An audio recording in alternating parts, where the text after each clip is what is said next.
What's up, foodies? Tell me if this sounds familiar.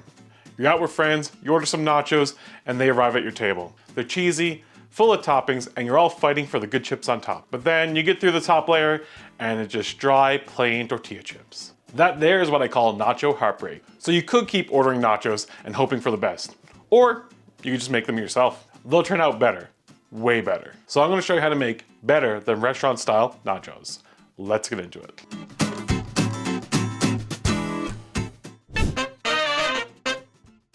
First up, our queso sauce. Start with 60 grams of butter, melting it over medium heat. Once it's bubbling, toss in 2 cloves of minced garlic and mix for a few seconds. Then add in half a teaspoon of ground cumin, half a teaspoon of smoked paprika, and a 1/4 teaspoon of turmeric.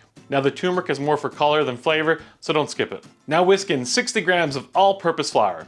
This one step already puts your nachos above 90% of places that just dump shredded cheese and microwave it. Now slowly add in 500 mils or 2 cups of warm whole milk, adding it 1/3 at a time, constantly whisking so it doesn't form lumps. Then go ahead and toss in 1 cup or 250 mils of heavy cream and whisk it until smooth. Now mix in 1 tablespoon of Dijon mustard. Then drop the heat to low and add 150 grams of Monterey Jack or pepper jack cheese. Then add in 350 grams of sharp cheddar cheese, adding it in small handfuls at a time. Stir each handful in until it melts. And then season with some salt to taste. If your queso starts to look oily or splits, adding a splash of hot milk or cream will fix it. Then take it off the heat and stir in 2 tablespoons of finely diced pickled jalapenos plus 1 tablespoon of the brine. The acid from the brine is going to help balance out the richness of the queso. Then taste and adjust salt if needed. Now pour into a squeeze bottle for later. It is time to build our nachos. Grab a sheet pan and place down some parchment paper. Spread out a flat layer of tortilla chips.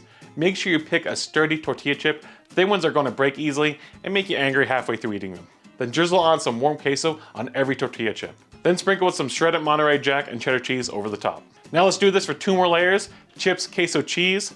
Chips, queso, cheese. You should have 3 layers in total. Now you could also do an extra 4th layer if you're really serious about your nachos. Most nachos just get the top down melt, cheese goes from top to bottom.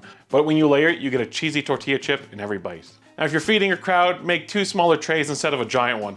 They cook faster, stay crispier, and the middle doesn't get soggy. Now bake at 375 degrees Fahrenheit for around 10 minutes. Just enough to melt everything and get a little browning on the edges. Watch it closely though, you want it melted and browned, not burnt. Alright, out of the oven they come.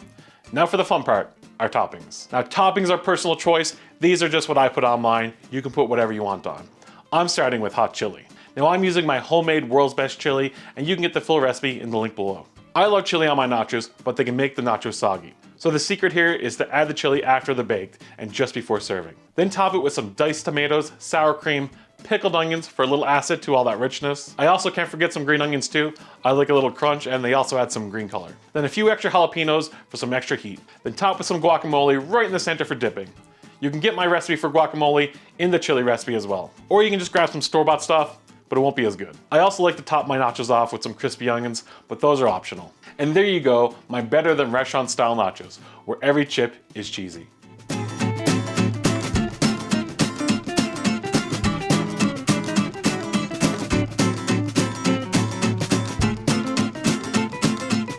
Now if, and I mean a big if, you have leftovers, reheat them in a skillet over medium heat with a lid. This keeps the bottom crispy without turning the whole tray into mush. Now once you make these nachos, you won't ever order restaurant nachos again, because these are way better. Drop your nacho tips or your favorite toppings in the comments below. I'm always down to check out some new toppings. And if you like this video, give a thumbs up, a subscribe down below, and until next time, FOOD-DEE out.